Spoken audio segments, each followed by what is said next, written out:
Ecuador's caves and the lost metallic library, the enigma of the caves in Crespi's vault. In the remote jungles of Ecuador, explorers tell of ancient tunnels, caves carved with geometric precision, chambers sealed with stone, and deep inside, rumors of a metallic library, engraved plates, strange symbols, artifacts that defy known history. But are these tales fantasy or fragments of forgotten truth? Beneath the thick jungle canopy of Ecuador, in a region so remote that GPS still falters, lies a mystery that has fascinated explorers, archaeologists, and truth seekers for generations. It begins not with a scientist, but a priest, a humble figure deeply embedded within the culture of the Shuar people, Father Carlos Crespi. Stationed in the town of Cuenca during the early 20th century, Crespi didn't seek treasure or fame. But over time, locals brought him something extraordinary. Dozens, then hundreds of artifacts that defied classification. They were made of gold, copper, and a mysterious alloy some claimed couldn't be analyzed. Many bore non-native motifs. Elephants, not found in pre-Columbian America. Pyramids resembling those of Egypt. Strange humanoid figures, some with elongated heads, but most striking were the metallic plates, thin sheets, etched with characters and symbols that no known language could decipher. Father Crespi cataloged them, displayed them, and spoke openly about their unusual nature. He never claimed they were alien, only that they were important and possibly very old. Then came a fire. In 1962, much of Crespi's collection was destroyed, or so the official record states. What remains is murky. Some say the best pieces disappeared beforehand. Others whisper they were taken by collectors, institutions, or groups with more concealed interests. And yet, photographs survive. Black and white images of intricate engravings, footage of the priest in his courtyard, surrounded by a treasure trove unlike anything else in the Americas. Could these items be evidence of an unknown civilization? If so, where did they come from? And why did the Shuar people say they were retrieved from beneath the earth? Crespi gave one answer quietly, to a few close confidants. He pointed south, toward the rainforests, toward the caves, toward a system of tunnels known in whispered tones as La Cueva de los Tallos. The question is not whether the metal library can be proven today. The question is why so many people describe the same thing, and why what followed left us with silence instead of answers. Into the depths, the Tallos cave expeditions. The jungle does not give up its secrets easily. In the 1960s, Hungarian-Argentinian explorer Juan Moricz claimed to have found something astonishing. A vast underground tunnel network beneath the Ecuadorian rainforest, carved, not eroded, with smooth, angular precision. He called it La Cueva de los Tallos, the cave of the oil birds, named for the nocturnal creatures nesting inside. But Moricz wasn't just describing a cave. He claimed he had seen rooms filled with perfectly smooth stone walls, geometric corridors stretching in straight lines, and most incredible of all, a metallic library. He described thousands of thin engraved metal sheets, some etched with strange symbols, others with pictographs or what appeared to be writing, unlike anything known. He even signed an affidavit in 1969 stating his discovery, but never shared the exact location. That same year, Moricz gave limited access to another explorer, Stan Hall, a British researcher who organized what would become one of the most ambitious and bizarre expeditions in modern history. In 1976, over 100 people joined a multinational mission to explore the Tallos caves. Among them, British scientists, military specialists, geologists, and even Neil Armstrong, the first man on the moon. Why Armstrong? No one knows for certain. Officially, he was honorary guest, but privately, some suggest he was there because of what the caves might reveal: evidence of advanced non-modern intelligence. The team descended into the earth using specialized rope systems, traversing narrow passageways and vertical drops over 200 feet deep. They explored and mapped, but what they found was limited, according to the official record. No metallic library, no golden artifacts, only natural formations and minor archaeological interest. But skeptics immediately cried foul. Many believed that key findings were suppressed or that the true chamber was never accessed, intentionally or not. Several members of the original Shuar guide team later claimed that the real location of the library was nearby, but sealed off. Access, they said, was reserved for those with the right understanding. Speculation or safeguard. Was the expedition a failure, a diversion, or a tightly controlled peek into something the world wasn't ready to see? The Taos Caves remain a point of mystery today. Satellite scans suggest additional voids and formations nearby, some that don't appear to be natural. But entrance is restricted, permit only, and official guides are closely monitored. Moricz died in 1991, never revealing his secrets. Stan Hall died in 2008, never publishing proof of the library. Yet still, the legend of the metallic archive beneath the rainforest persists. The artifacts that shouldn't exist: Crespi, elephants, and unknown symbols. Back in Cuenca, before the fires and the shadowy removals, Father Crespi's collection was something of a quiet marvel. It wasn't just the volume. It was what the artifacts showed. Photographs and rare footage revealed dozens of engraved metal sheets, each marked with symbols no one could translate. Some looked like ancient hieroglyphs. Others resembled cuneiform, but with distinct deviations. Still others showed pictograms, geometric designs, celestial charts, and strange humanoid forms. And then came the impossible: elephants, pyramids, wheels, crosses, all carved into metal in styles never attributed to pre-Columbian South America. Many of these motifs are associated with Old World civilizations. Elephants, sacred in India and Africa. Pyramidal shapes resembling Egyptian or Nubian constructions. Depictions of figures in ceremonial robes not known in Inca or Mesoamerican tradition.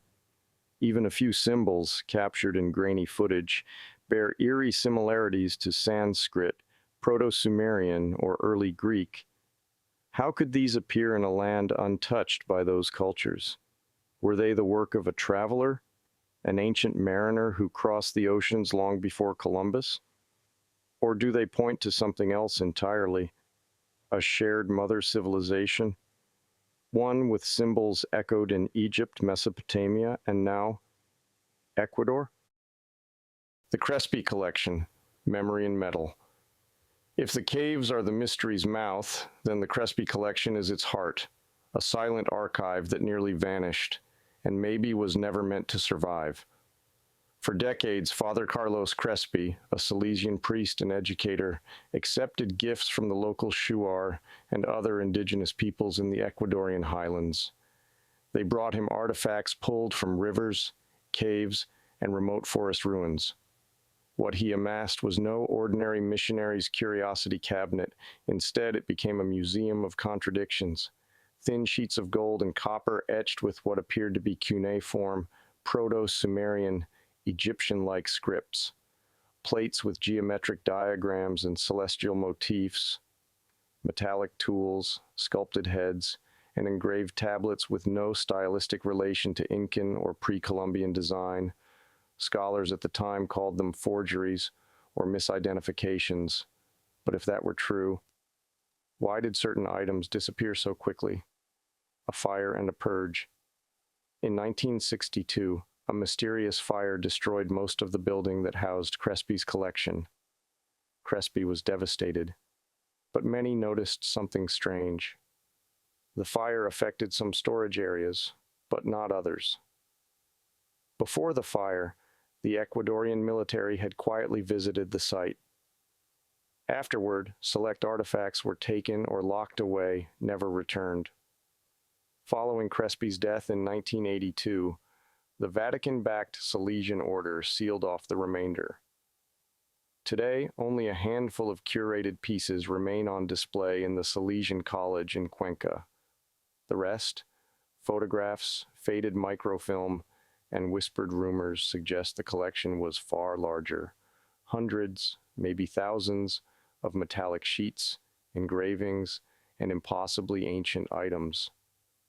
To this day, no verified expert has been able to explain why certain symbol systems appear across continents on objects never attributed to cultural exchange, why these materials were treated with reverence by local indigenous groups who claimed the items were from gods who lived underground, why alleged forgeries were subject to military and religious intervention. If the Crespi artifacts were genuine, they would represent a lost high civilization with metallurgical knowledge, a transoceanic cultural diffusion thousands of years before Columbus.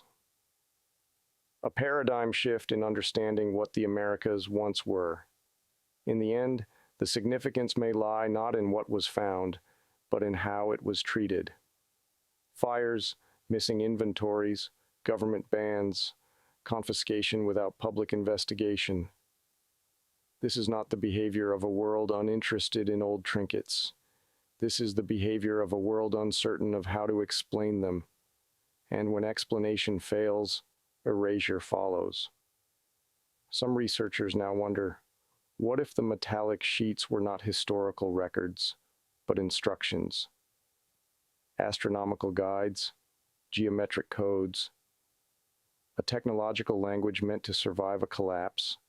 What if the cave system, the engravings, and the artifacts were never about worship, but a warning encoded in the only medium that would endure: metal, stone, and story?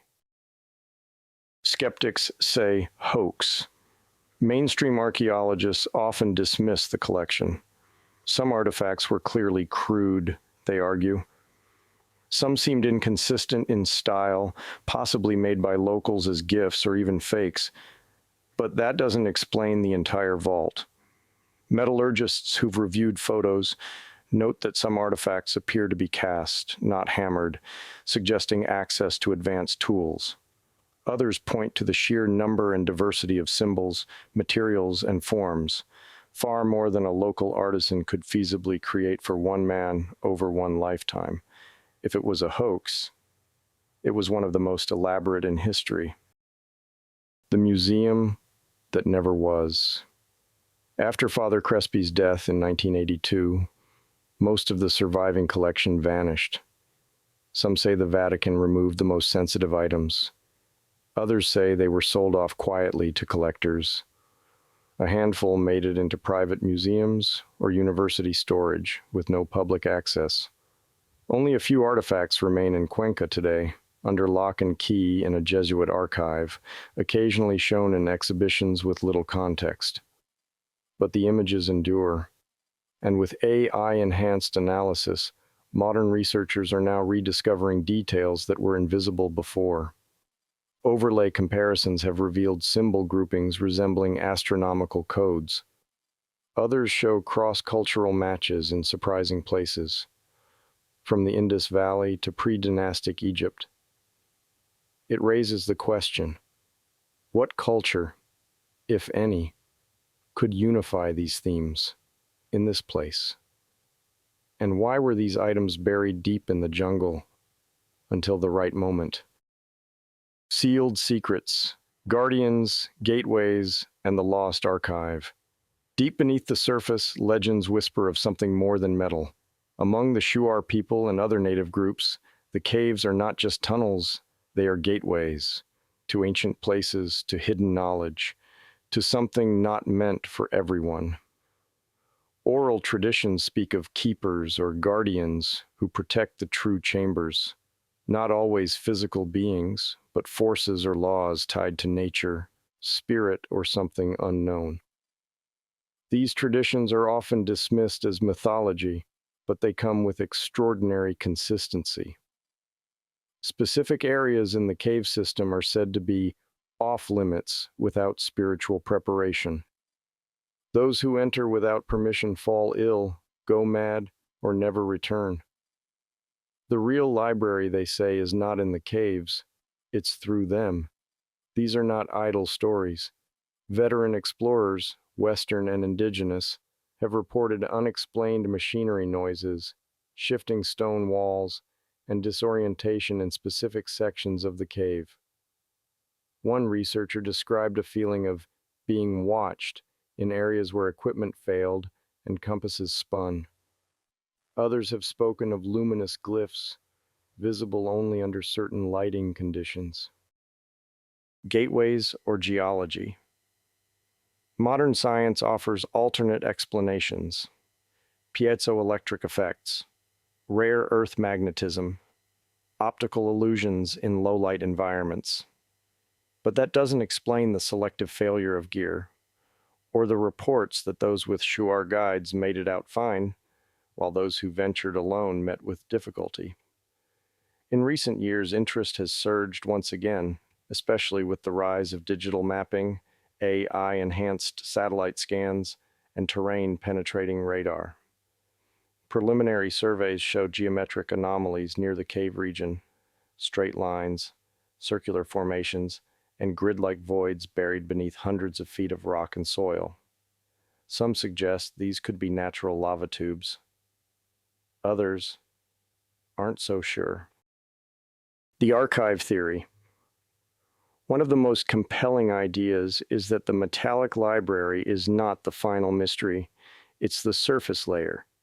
It may be a symbolic archive, a vault of knowledge meant to survive global catastrophe, perhaps made by a civilization long forgotten or by refugees from one we only dimly remember. The similarities to other ancient record-keeping myths are striking.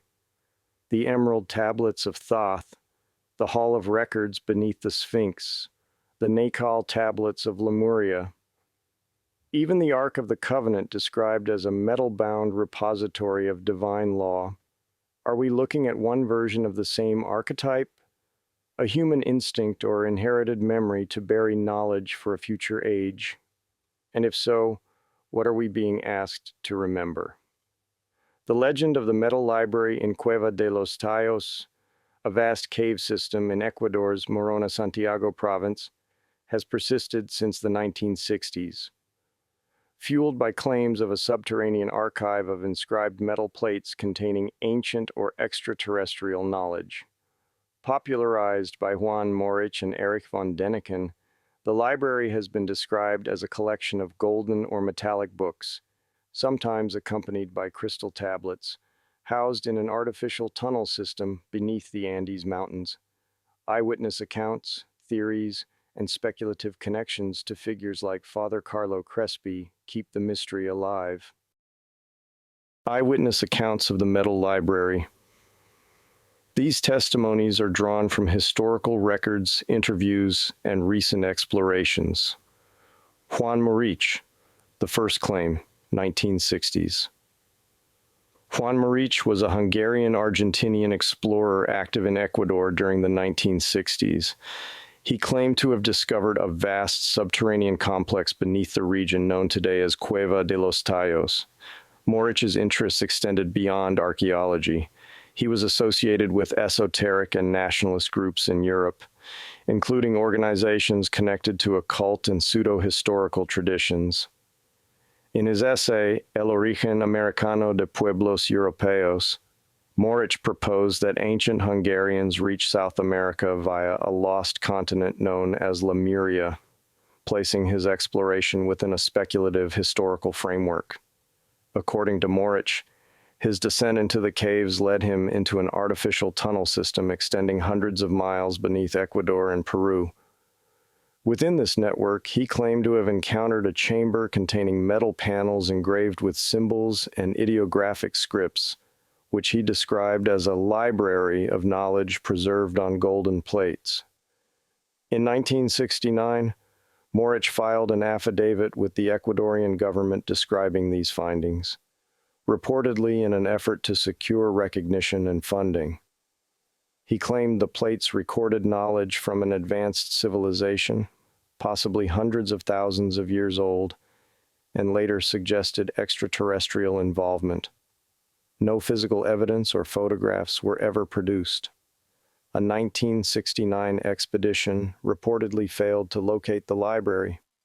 Moricz refused to disclose the exact location of the chamber, stating that secrecy was necessary for the good of humanity.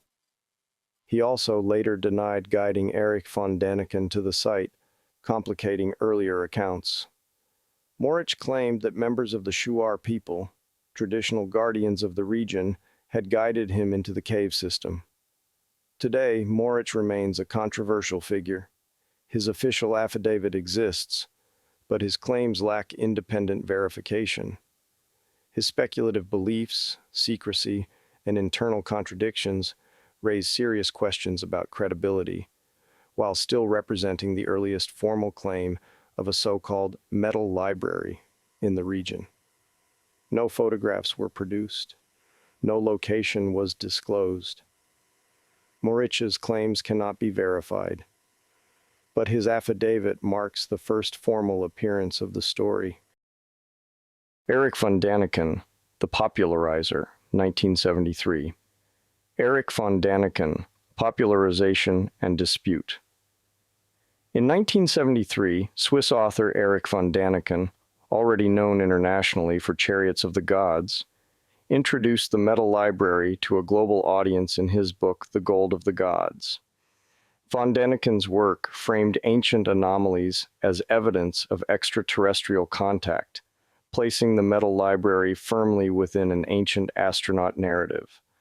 Von Däniken claimed that Juan Moricz guided him into Cueva de los Tallos, where he entered a vast subterranean tunnel system featuring flat, glazed ceilings and long passages extending beneath Ecuador and Peru. In a chamber, he described seeing what he called a library of metal books, golden plates inscribed with unknown symbols, stacked in an orderly arrangement resembling a modern archive.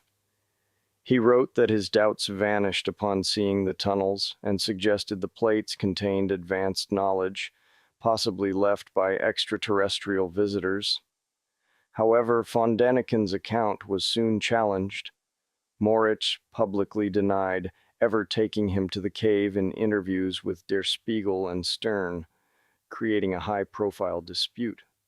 No photographs or artifacts from von Däniken's alleged visit were ever produced, and geologists have found no evidence supporting his descriptions of artificial tunnels or glazed ceilings. Today, mainstream archaeologists reject von Däniken's claims. Supporters argue Moritz's denial stemmed from secrecy or personal conflict, but the contradiction remains unresolved. Von Däniken's role is best understood not as discovery, but as amplification, bringing the story into public consciousness while introducing significant controversy. Popularization introduced global attention and contradiction.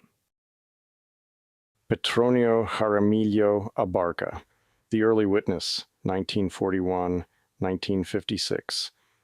Petronio Jaramillo Abarca. An earlier account, Petronio Jaramillo. Abarca was an Ecuadorian writer who claimed to have entered the Cueva de los Tallos region in 1941 as a teenager, guided by a Shuar companion. His account, published in 1956, predates both Juan Moricz and Erich von Däniken, though it received little attention at the time. Jaramillo described a journey through dense jungle into a multi-level cavern system. Inside, he claimed to have seen stone furniture, spherical rock objects arranged as if for a game, and numerous carved stone animals, elephants, mastodons, and large reptiles, each approximately 3 feet tall. He also mentioned metal panels with inscriptions, though his emphasis remained on stone artifacts rather than a structured library. According to Jaramillo, His Shuar guide required him to swear secrecy, stating the location would be revealed only when it benefited humanity. Jaramillo maintained this position throughout his life. His account relied entirely on memory, and no physical evidence or independent confirmation was ever produced. Jaramillo's writings are significant because they predate later claims, but they remain speculative. Critics suggest his story reflects local folklore or embellishment. Supporters note the alignment with later descriptions and the cultural consistency of Shuar secrecy. Jaramillo died in 1998, leaving his account unresolved. An early account, remembered, not verified. Father Carlo Crespi, the Steward, 1923 to 1982. Father Carlo Crespi, the Collection Without a Cave. Father Carlo Crespi was an Italian Salesian missionary who lived in Cuenca, Ecuador, from 1923 until his death in 1982. Over decades, indigenous people, including those associated with the Shuar, gifted him artifacts, which he displayed in a local museum. Crespi never claimed to have visited Cueva de los Tallos. He stated that the artifacts were given to him voluntarily and described them as relics of an ancient civilization. His collection reportedly included metal plates, tablets, jewelry, and statues made of gold, silver, and copper. Some pieces featured pyramids, godlike figures, and unfamiliar scripts resembling Old World styles. After a fire in the 1960s destroyed much of the collection, many remaining artifacts disappeared. Some are acknowledged to be held by the Central Bank of Ecuador, whose curators state the collection included a mixture of authentic objects and possible modern fabrications. Crespi's personal reputation was widely regarded as kind and charitable. He never attempted to profit from the artifacts. However, the lack of provenance, the destruction of documentation, and conflicting testimony, including accusations from a Shuar guide alleging theft, complicate his legacy. Crespi represents physical objects without context, tangible artifacts disconnected from verifiable origin. Objects existed. Origins remain unclear. In the early 1960s, Father Carlo Crespi's collection in Cuenca was no longer small, obscure, or informal. According to multiple Ecuadorian sources, church records, and later museum summaries, the number of artifacts in his care may have approached 70,000 pieces. They filled rooms. They lined walls.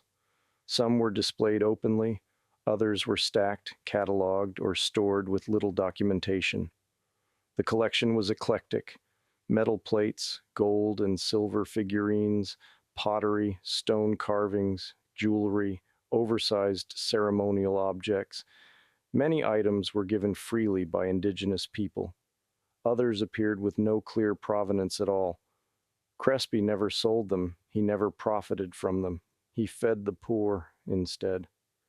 In the 1960s, a fire swept through Crespi's museum.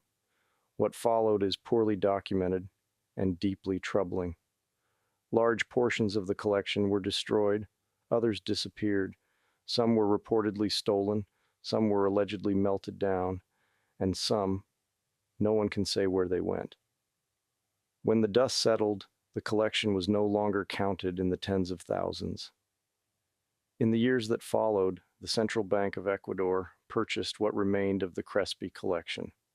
The reported price, approximately $400,000. Even at the time, this was a significant sum. Adjusted for inflation, it would be worth several million today.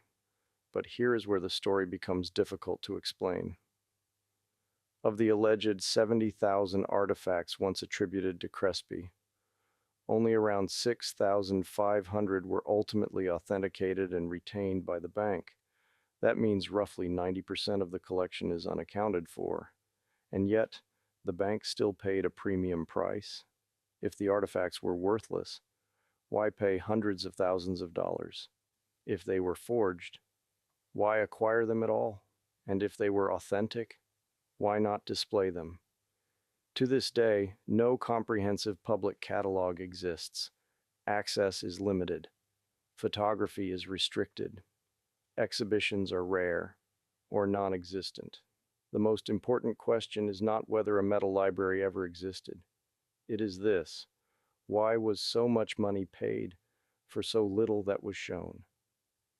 Until that question is answered, the Crespi Collection remains not just a mystery of artifacts, but a mystery of institutional behavior. Crespi had thousands of out-of-place artifacts: metal sheets with strange symbols, pyramidal engravings, figures unlike local Ecuadorian styles, plates that looked Egyptian, Sumerian, or Asian, gold, copper, and unknown alloys, stone items with non-Andean motifs. Stan Hall, The Scientific Turning Point, 1976. Stan Hall, The Survey That Found Nothing. In 1976, Scottish engineer Stan Hall led the Ecuadorian-British expedition to Cueva de los Tallos, one of the largest cave explorations ever undertaken. The team included over 100 participants, among them scientists, military personnel, and astronaut Neil Armstrong. Hall was initially intrigued by Juan Moritz's claims and sought to investigate them through systematic exploration. The expedition produced detailed maps of the cave system and documented its geology, ecology, and archaeology. Artifacts dating to approximately 3,500 BCE were identified, confirming long-term human presence. However, the expedition found no evidence of a metal library, no artificial tunnel network extending across the region, and no metallic plates as described by Moricz or von Däniken. Hall acknowledged that some cave features, straight edges and smooth surfaces, might resemble artificial structures at first glance. After examination, he concluded these features were natural formations or the result of limited human modification. In later interviews, Hall expressed skepticism toward earlier claims, suggesting exaggeration or misinterpretation. Hall emphasized the cave's cultural and ecological importance rather than treasure narratives. His findings remain among the most reliable due to the expedition's scale, documentation, and lack of sensational motive. The most extensive exploration found no library. An expedition involving more than 100 people, international coordination, military logistics, and Neil Armstrong himself should have left behind an enormous public record. And yet, almost no photographs are accessible today. The reason is not secrecy, it is structure.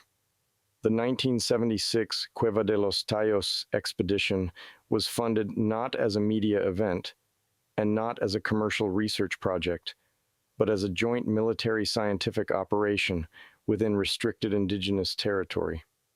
Photography was permitted for documentation, not publication.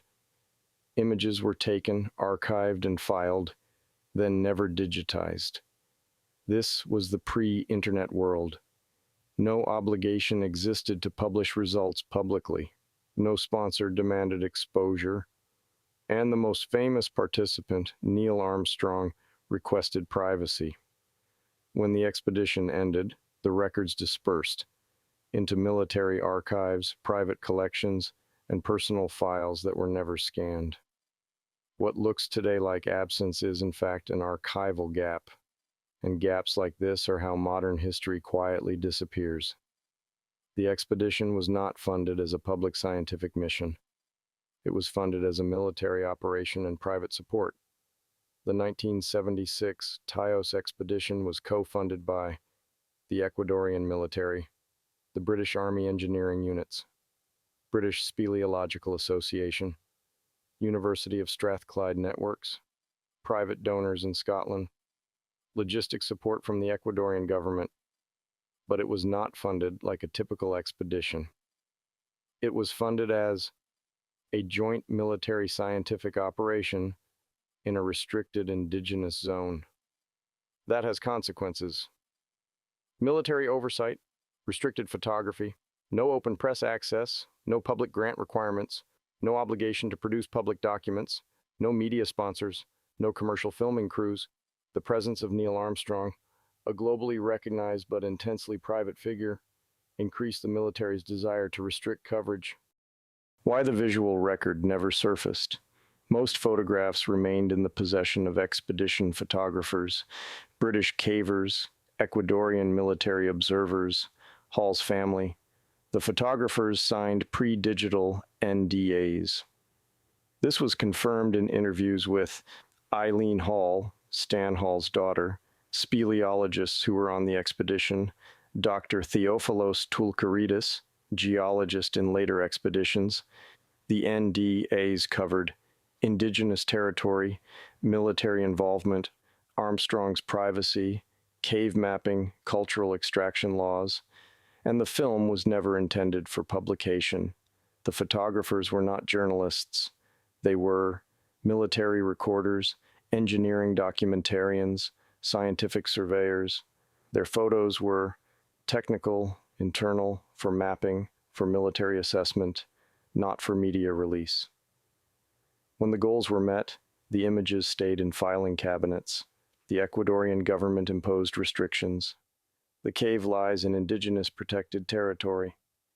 Images of the interior were not permitted for open publication in 1976. Even the mapped part of the cave required enormous negotiation just to be entered.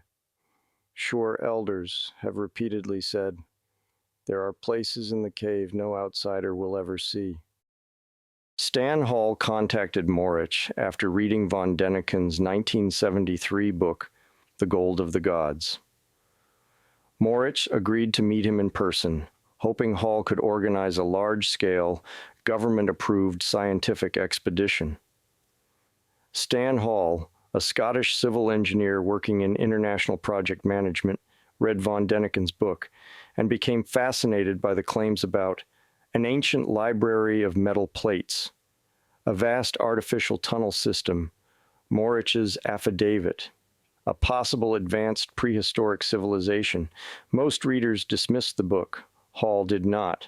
Hall was uniquely positioned to help. He worked in international engineering logistics. He had connections with British institutions. He understood large-scale expedition planning. He was deeply interested in ancient civilizations. He decided to contact Moricz directly. Hall wrote a series of letters addressed to Moricz via Ecuador's Ministry of Education, the Hungarian community in Argentina, cultural intermediaries in Quito and Cuenca. Moricz, who craved official recognition and resources, responded enthusiastically. Why Moricz agreed to meet Hall. Hall was not a treasure hunter. Hall was not a sensationalist. Hall represented a scientific and diplomatic path. Hall had the potential to secure international funding. This made Hall more valuable to Moricz than von Däniken. Hall visited Ecuador and met Moricz. This meeting is well documented in Hall's papers and interviews. What happened? Moricz showed Hall his notes and maps. He described the 1969 affidavit. He claimed he knew the location of the metal library. He wanted Hall to help organize a multinational scientific expedition.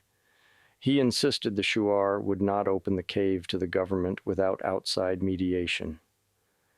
He saw Hall as a neutral, honest, international coordinator. Hall was impressed, not convinced, but impressed enough to help. Hall organizes the 1976 expedition. This is where Hall's involvement becomes historic, with support from the British Royal Geographical Society, the British Army, Ecuadorian military, Shuar community leaders, archaeologists, botanists, zoologists, and honorary patron Neil Armstrong. Hall orchestrated one of the largest cave expeditions in history. Why Moricz supported it. He believed a large scientific expedition might help legitimize his claims. He trusted Hall far more than von Däniken. He saw Hall as a bridge between Shuar tradition and Western science. After the expedition, 1976 to 1991, Hall's relationship with Moricz soured gradually. Hall felt Moricz exaggerated. Moricz withheld key information. The library was never shown because it either didn't exist or was somewhere else. Moricz believed too deeply in his own myth. Moricz felt. Hall betrayed the secrecy. The expedition was too public. Governments and academics would steal the discovery. The Shuar were angered by the scale of the expedition. Despite this tension, they remained in contact until Moritz's death in 1991. How they met. Hall sought out Moricz intentionally. It was an alliance of mutual convenience. Moricz needed legitimacy. Hall needed access and guidance. Both wanted to solve a historical mystery. Neither fully trusted the other. The Shuar distrusted outsiders, and Moricz himself kept the true location secret. Together, this creates the very real possibility that the cave shown in 1976 was not the real location. Shuar elders have repeatedly said, there are places in the cave no outsider will ever see. The 1976 Hall expedition, over 100 people including soldiers, scientists, and Neil Armstrong. Result, shown only a specific limited part of the cave. Hall later stated, we knew the Shuar had not shown us everything. Moricz himself withheld the true location. This part is just as important as Shuar's secrecy. Evidence from multiple interviews indicates Moricz showed neither von Däniken nor Hall the true chamber. He insisted he would reveal the real entrance only when the time was right. He told his lawyer Peña Mateos that no foreigner would ever get exact coordinates. He feared exploitation, government theft, or suppression. He said the site was not accessible from the commercial entrance, the one used in 1976.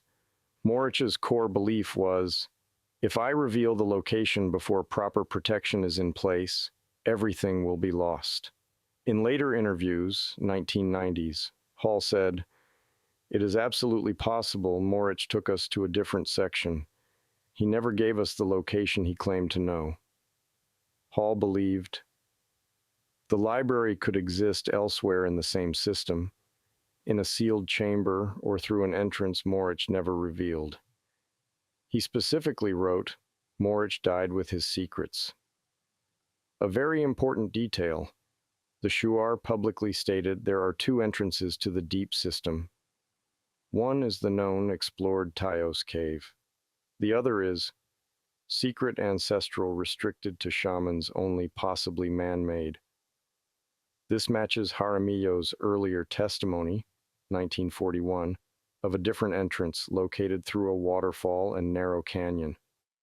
Moricz repeatedly stated, they would show me things, but only on the condition that I never reveal their location. Juan Moricz earned partial trust from the Shuar through time, humility, and secrecy. He was shown something meaningful, but never given permanent access. When he later attempted to formalize or legitimize the discovery through governments and foreign expeditions, the Shuar withdrew deeper trust. The knowledge remained, but the path was closed. Neil Armstrong, The Unambiguous Denial, 1976-1998. Neil Armstrong, The Absence of Secrecy. Neil Armstrong joined the 1976 expedition as an honorary participant.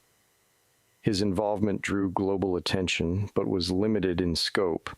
Armstrong entered the cave system near the expedition's conclusion and did not report seeing any unusual structures, tunnels, or artifacts. In a 1998 interview, Armstrong explicitly denied participating in any secret expedition or discovering evidence of advanced ancient civilizations.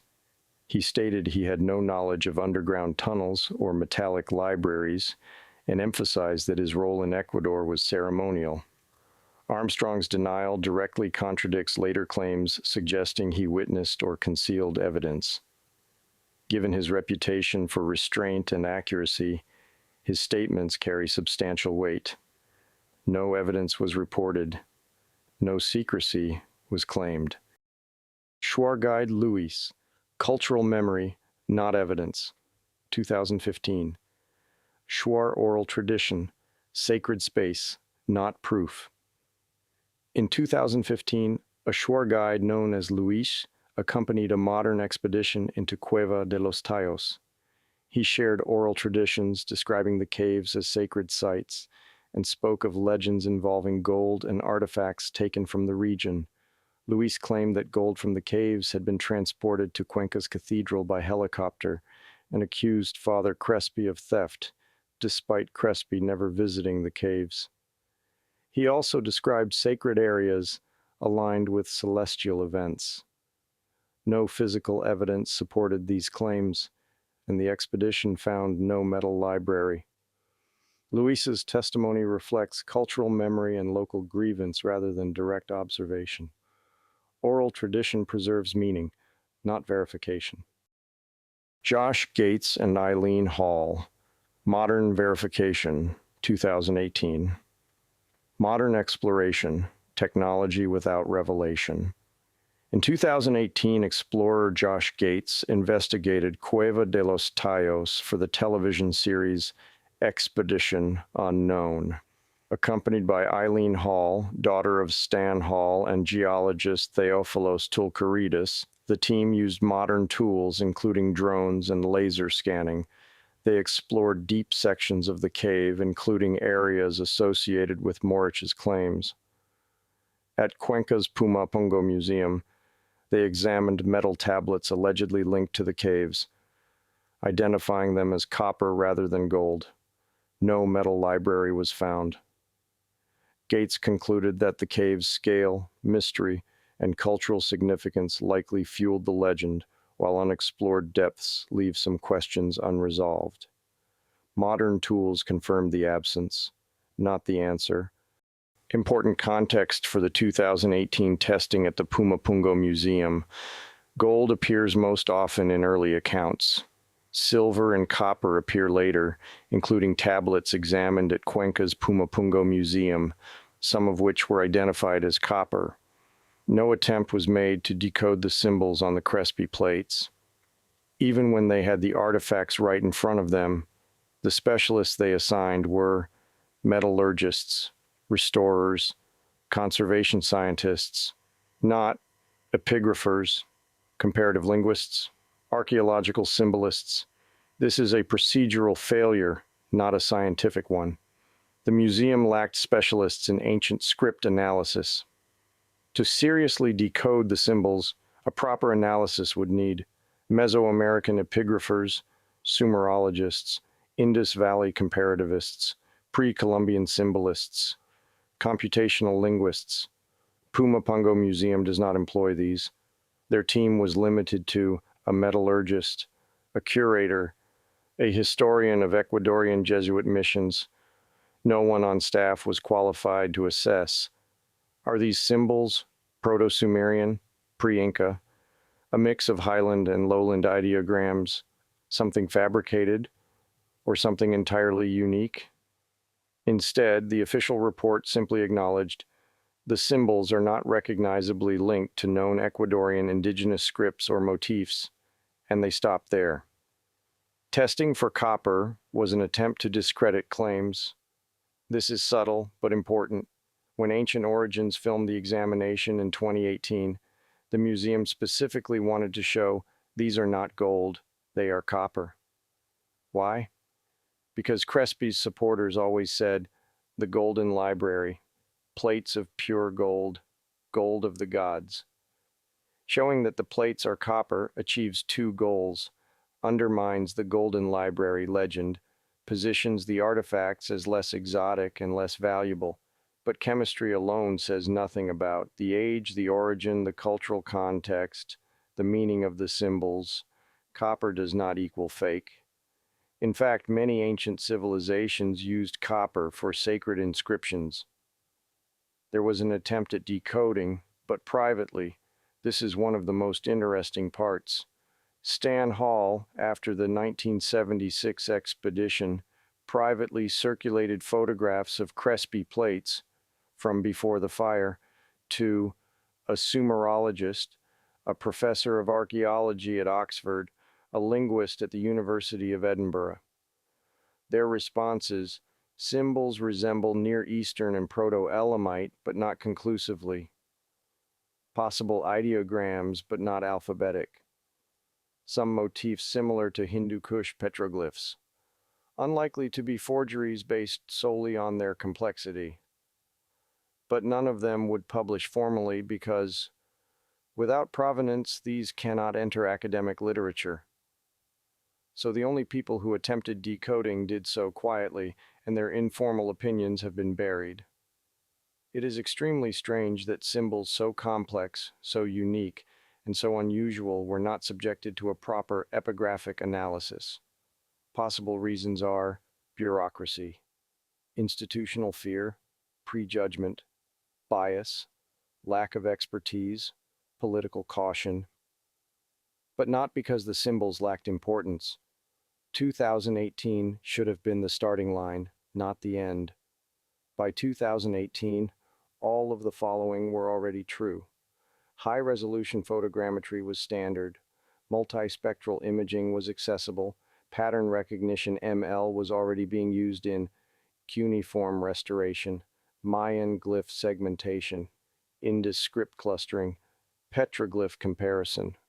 At minimum, a responsible museum response would have been publicly released high-resolution photographs, clear catalog numbers, side-by-side comparisons with known scripts, an open call for independent epigraphic review. Instead, what happened was one metallurgy test, one copper determination, no symbol transcription, no public image archive, no peer outreach. That is not malice, it's institutional risk avoidance. It froze the artifacts in a pre-AI research posture. By 2018, the technology existed to analyze the symbols themselves, not to translate them, but to compare them. Pattern recognition, symbol clustering, and cross-cultural analysis could have helped determine whether these engravings were decorative, symbolic, or linguistic in nature. Yet no such analysis was attempted. The question, then, is not whether the symbols can be explained, but why no one tried. Alex Chionetti, Persistence Without Proof, 2018. Alex Chionetti, Conviction Beyond Evidence. Alex Chionetti has explored Cueva de los Tallos for decades and continues to believe the metal library exists.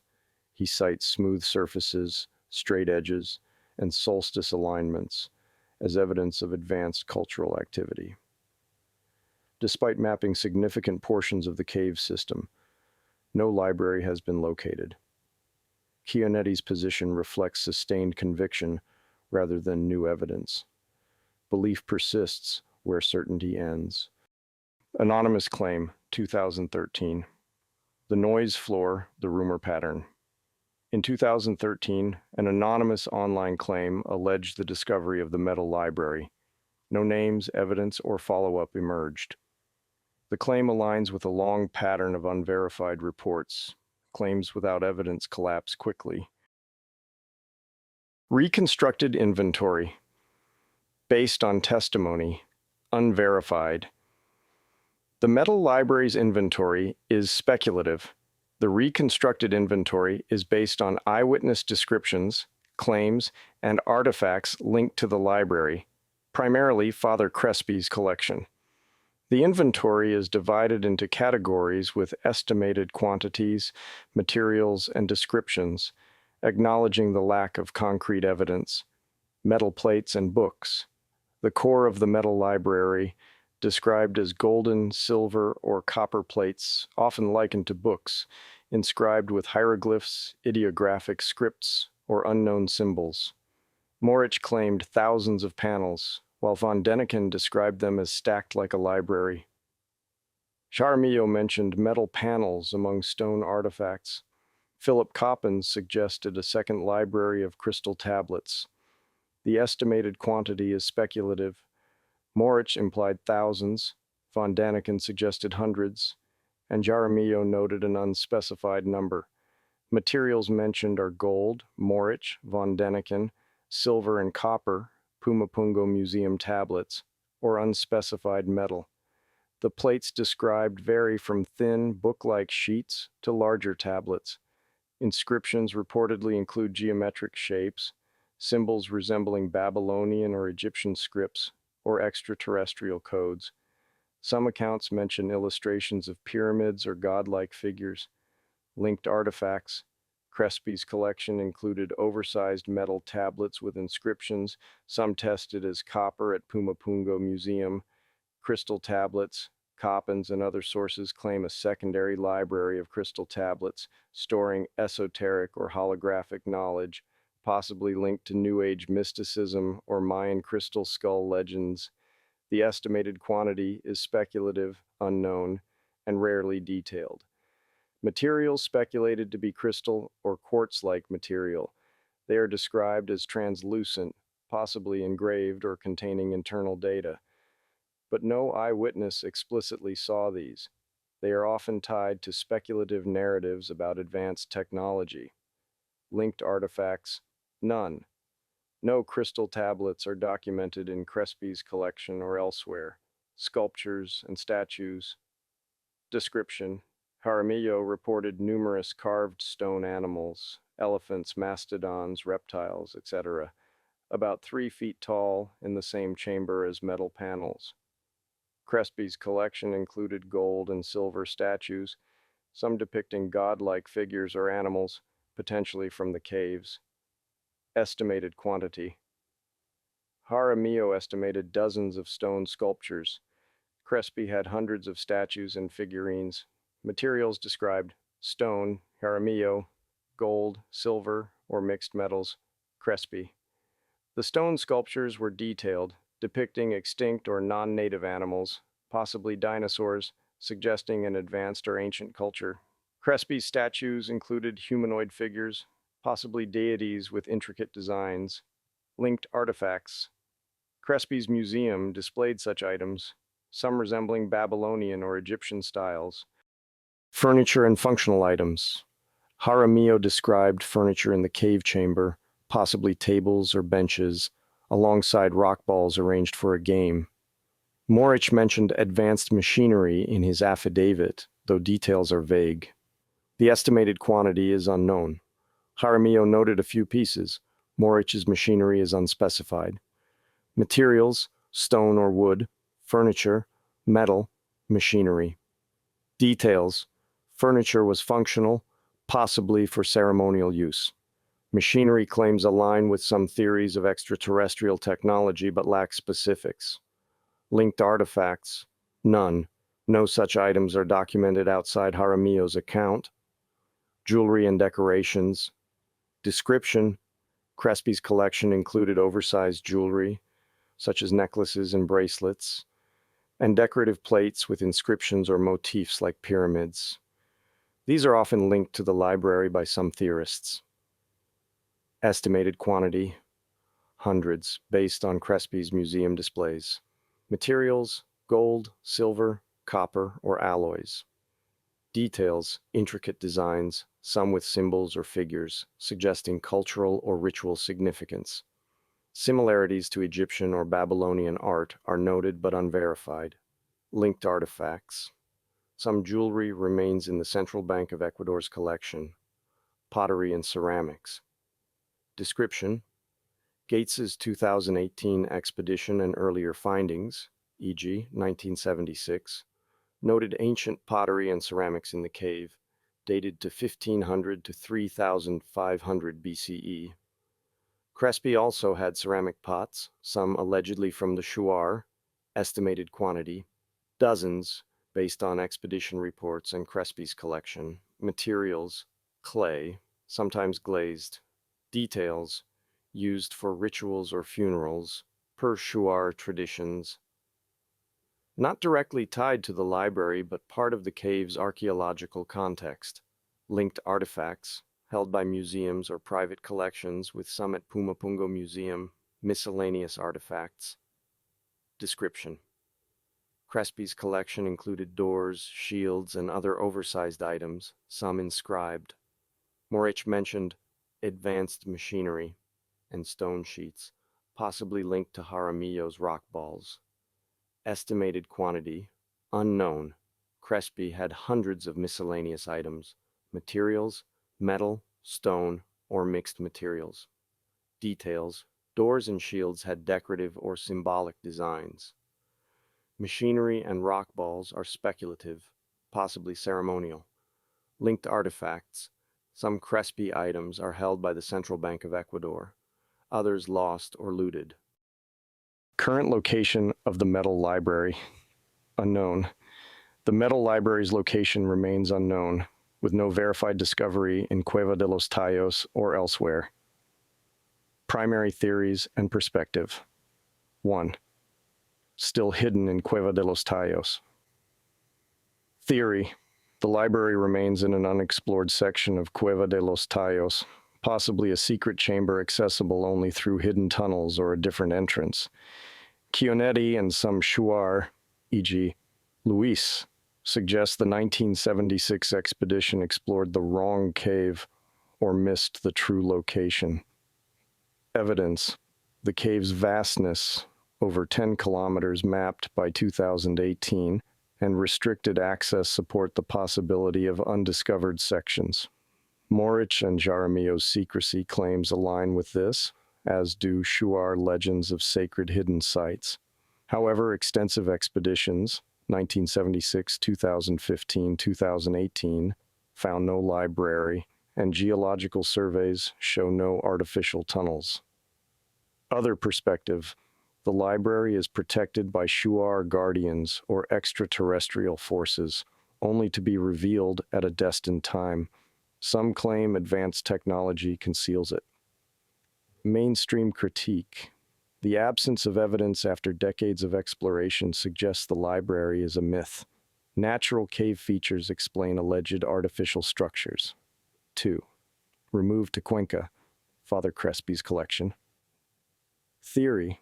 The library, or parts of it, was removed from the caves and given to Father Crespi, whose collection in Cuenca included metal plates and artifacts allegedly from the Shuar. Luis's 2015 claim of helicopters transporting gold to Cuenca's cathedral supports this. Evidence. Crespi's collection, displayed until the 1960s fire, included inscribed metal tablets, some tested as copper at Pumapungo Museum. The Central Bank of Ecuador holds remaining items, with curators noting a mix of authentic and possibly modern artifacts. Luis's helicopter story, while uncorroborated, reflects local beliefs about artifact removal. Other perspective. The library was looted by Crespi or authorities, with surviving artifacts hidden by the Vatican or Ecuadorian government to suppress evidence of ancient civilizations or aliens. Mainstream critique. Crespi's artifacts lack provenance, and many are modern or forged.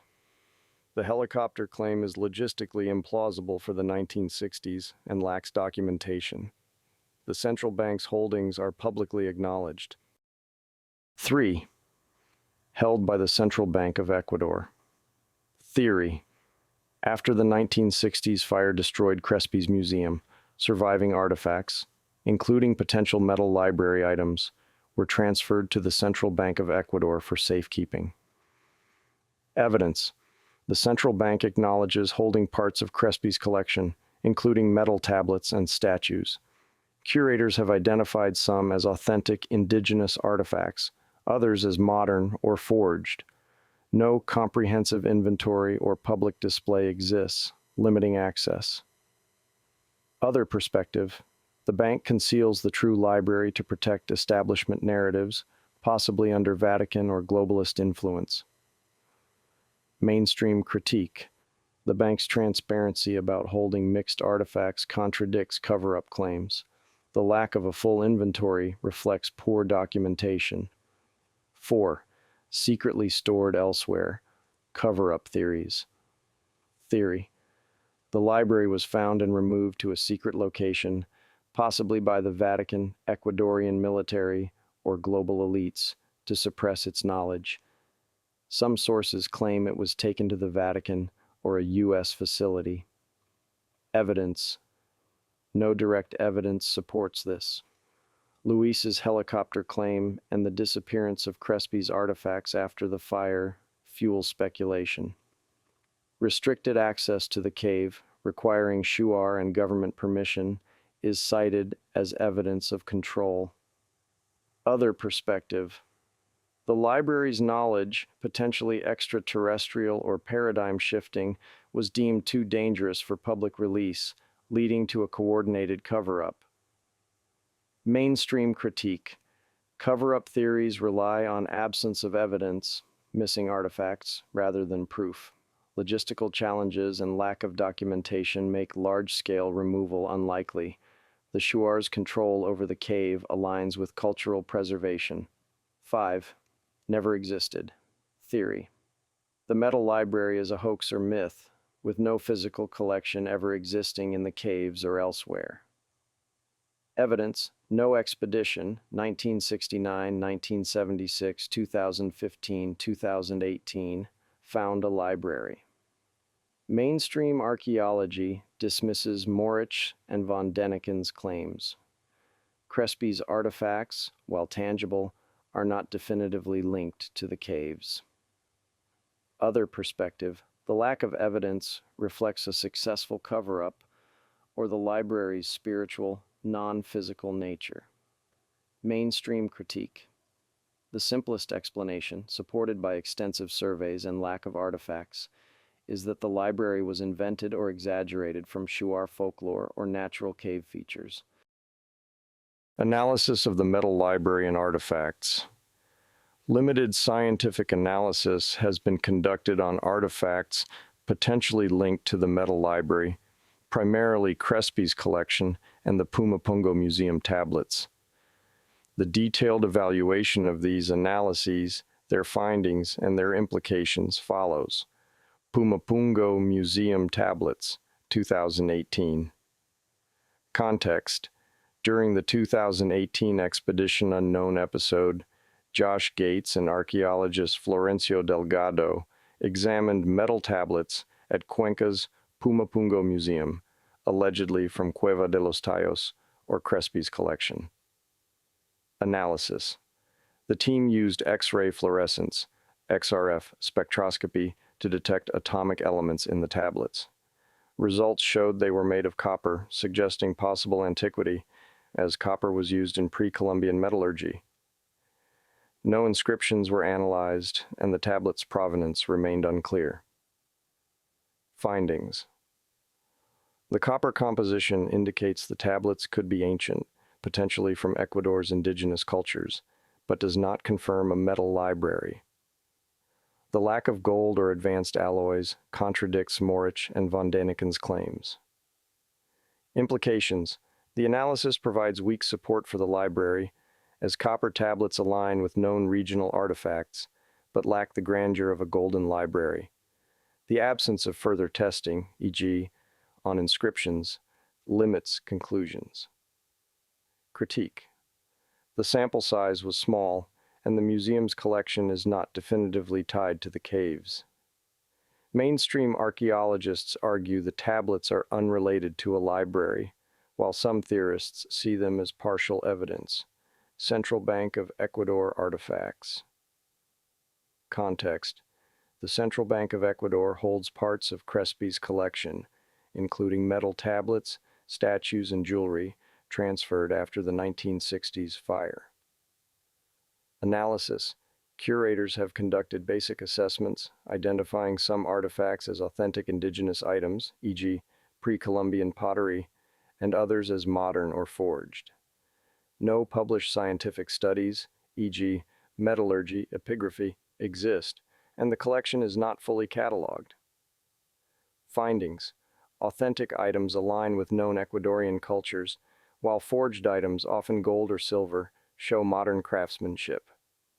No evidence links the collection to a subterranean library. Implications. The mixed authenticity undermines claims of an advanced civilization. The lack of rigorous analysis reflects limited institutional interest. Critique. Without comprehensive testing, the collection's significance remains speculative. Some theorists argue the bank suppresses analysis to hide the truth, but mainstream scholars see no need for further study, given the artifact's likely origins. Crespi's collection, pre-1960s. Before the fire, Crespi's museum displayed thousands of artifacts, including metal plates, statues, and jewelry, some allegedly from the Shuar or caves. Analysis. No formal scientific analysis was conducted during Crespi's lifetime.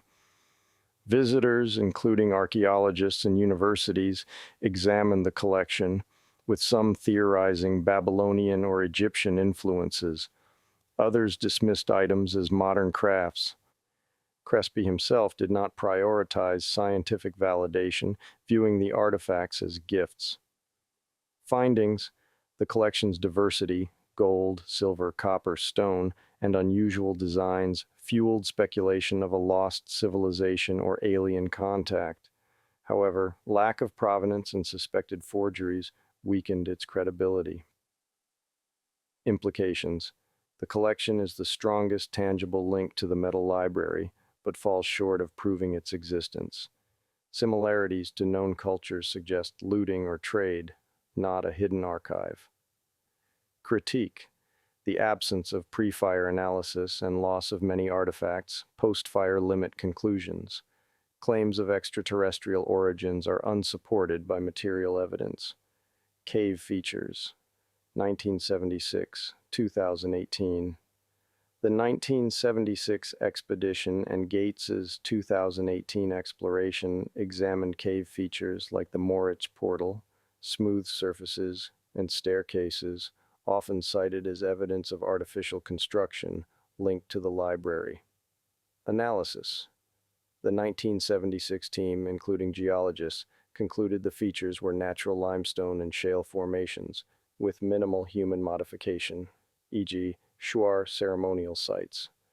Gates's team used drones and laser scanning, finding no artificial tunnels or chambers. Findings: straight edges and smooth surfaces are explainable by geological processes, not advanced engineering. No evidence of a library chamber was found. Implications: the lack of artificial structures undermines claims of a man-made library. Shuar modifications for rituals explain minor alterations. Critique: some theorists argue unexplored tunnels hide the library, but extensive mapping and geological data do not support this. The cave's natural state aligns with mainstream views. Recent updates, up to June 2025. Explorations: Alex Chionetti and Oscar Leonel Arce continued mapping Cueva de los Tallos, reaching 10 kilometers by 2018. No library was found, but interest in solstice alignments persists. No new expeditions are reported for 2025. The 2018 Expedition Unknown episode remains the most recent high-profile investigation, with no follow-up in 2025. Archaeological context: recent discoveries, like the 2024 Mayan city Valeriana, highlight Latin America's potential for hidden sites, but no parallel finds in Ecuador support the library. Crespi's artifacts: the Central Bank of Ecuador has not released new analyses or inventories since 2018, and public access remains limited. Shuar perspectives: the Shuar continue to restrict cave access, emphasizing cultural preservation. No new oral traditions about a library have surfaced. The metal library of Cueva de los Tallos remains an enigma, with eyewitness accounts offering tantalizing but unverified claims. Moricz and von Däniken's testimonies, while foundational, are marred by credibility issues and lack of evidence. Jaramillo and Crespi provide earlier and tangible links, but their accounts and artifacts are poorly documented. Scientific expeditions, notably in 1976 and 2018, found no library, supporting the mainstream view of a hoax rooted in sensationalism. Crespi's collection, partially held by the Central Bank of Ecuador, is the closest physical evidence, but its mixed authenticity and unclear origins fall short of proving a library. Limited analyses, like the 2018 XRF test, suggest some artifacts may be ancient. Some theories of extraterrestrial origins, lost civilizations, and cover-ups persist, fueled by the cave's vastness and restricted access, but lack substantiation. As of June 2025, the metal library remains a myth, its allure driven by humanity's fascination with hidden knowledge and the unexplored depths of Cueva de los Tallos. Summary of key eyewitnesses: Juan Moricz. Claimed golden plates in the 1960s. Erich von Däniken. Described metal books in 1973. Petronio Jaramillo. Reported metal panels in 1941. Father Carlo Crespi. Linked artifacts to caves. Stan Hall. Found no library in 1976. Neil Armstrong. Denied library claims. Shuar Guide. Luis. Alleged gold removal. Josh Gates. Eileen Hall. Explored in 2018. Found no library. Alex Chionetti. Ongoing believer. No evidence. Reconstructed inventory based on testimony. Unverified. Summary. Metal plates. Thousands. Speculative. Gold/copper. Crystal tablets. Unknown. Speculative. Sculptures. Dozens. Stone. Hundreds. Metal. Furniture and machinery. Few. Speculative. Jewelry and decorations. Hundreds. Gold. Silver. Pottery. Dozens. Clay. Modern analysis and the future of the search. The story of Ecuador's mysterious caves has drifted from folklore into the realm of serious inquiry. In recent decades, researchers have returned, equipped with technology far beyond what Crespi or Moricz could have imagined.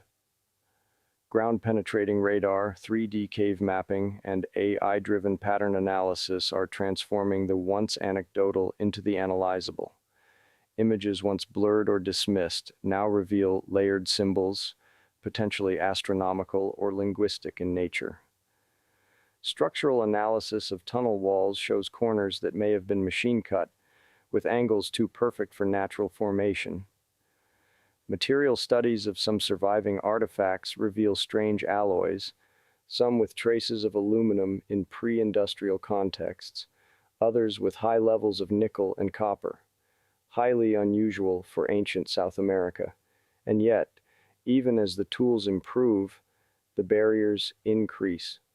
The Ecuadorian government now tightly controls access to the Tallos caves, and certain areas remain off-limits.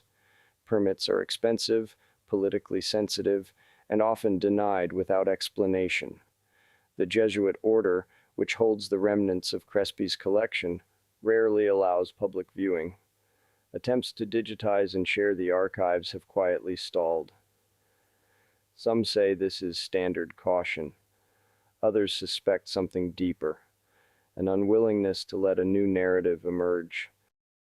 A new kind of explorer. The search isn't stopping. A new generation is rising. Independent researchers, linguists, open-source analysts, and AI collaborators are combing through imagery, documents, and forgotten footage, rebuilding the puzzle. They ask different questions. What if the metallic library was real, but symbolic, not literal? What if the strange motifs weren't borrowed from other civilizations, but predated them all? What if these tunnels are not the only ones? After all, similar claims exist across the globe. The Hypogeum in Malta, the Derinkuyu tunnels in Turkey, the legends of underground chambers beneath the Giza Plateau, and the tales of lost metallic books in Tibet, India, and even Mesoamerica. Perhaps the Crespi collection wasn't a local oddity. Maybe it was part of a larger library of lost histories, possible new directions, muography, the silent key. Muography, or muon tomography, is a scanning technique that sees through mountains, pyramids, and cave systems using cosmic particles. First successfully deployed inside the Great Pyramid of Giza, it revealed a vast hidden void above the Grand Gallery, an area assumed solid for over 4,000 years. In volcanic and archaeological applications, mammography has shown its ability to detect unknown chambers without excavation, confirm voids and tunnel systems that GPR cannot penetrate, reveal high-density artifacts or structural anomalies underground. If this technology were quietly deployed at Tayos or similar South American cave complexes, it would imply that authorities suspect something important lies beneath. There are access restrictions preventing excavation. The knowledge of precise subsurface anomalies already exists. And yet, no official Muon scans of the Ecuadorian caves have been released. Is that because they've never been attempted? Or because they've revealed more than the world is ready to know? Locked down and digitally redacted. Despite rising academic and public interest, access to the Tayos region has become more restricted than ever. Expeditions require government oversight, special permissions, and sometimes military approval. Independent researchers have reported abrupt denials after initial approvals. The Vatican-linked archives holding the Crespi Collection remain sealed or partially digitized, often withheld from full resolution. In the era of open-source knowledge, the inaccessibility itself has become a clue, a future beyond the veil. But the search is not ending. The new explorers are digital. Linguists using AI to decode symbol systems, artists using neural networks to reconstruct damaged artifacts, researchers cross-referencing oral traditions, indigenous folklore, and ancient cosmologies across cultures. Even if the physical chambers remain sealed, the narrative is leaking out, and it's growing stronger. Perhaps the real metallic library was never just metal at all. Perhaps the ancient engineers, if they existed, understood that. Symbols transcend language, stone lasts longer than paper, and that knowledge, once seen, cannot be unseen. Final reflection. So we ask once more, were the caves simply natural formations, or were they sculpted with intent? Was the metallic library a lost treasure, or a message sealed in time? And if the technologies of today point to what the stories of the past have always hinted, then maybe, just maybe, we're not explorers of new worlds, but rememberers of old ones. Think for a moment about the Rosetta Stone. If that slab had been dismissed as a fake, hidden in a vault, or declared too controversial for public study, we would still be staring at Egyptian hieroglyphs as an undeciphered mystery. The world has forgotten that breakthroughs do not come from institutions. They come from access. Somewhere, perhaps in a cave, beneath a cathedral, or gathering dust in a museum archive, another Rosetta Stone may be waiting, but only if we are allowed to look. The Rosetta Stone did not magically translate Egyptian hieroglyphs. It was not mysterious because it was ancient. It was powerful because it was accessible. If that stone had been dismissed as a forgery, hidden in a vault, or labeled unimportant before scholars could examine it, Egyptian history would still be silent today. And that raises a difficult question. When metal plates bearing unknown symbols were placed in institutional custody in Ecuador, why was their composition tested, but not their content examined? No open photographic archive, no epigraphic study, no comparative analysis. In an era where artificial intelligence can compare thousands of symbol systems across cultures in seconds, the decision not to look deeper becomes a decision in itself. History does not vanish only through destruction. Sometimes it disappears through neglect. Somewhere, in a cave, beneath a city, or in an archive, another Rosetta-type artifact may already exist. The real question is not whether it exists, but whether we will recognize it when we see it. Produced and researched by NextPath Studio. For more analyses, subscribe and explore the mysteries that challenge what we think we know.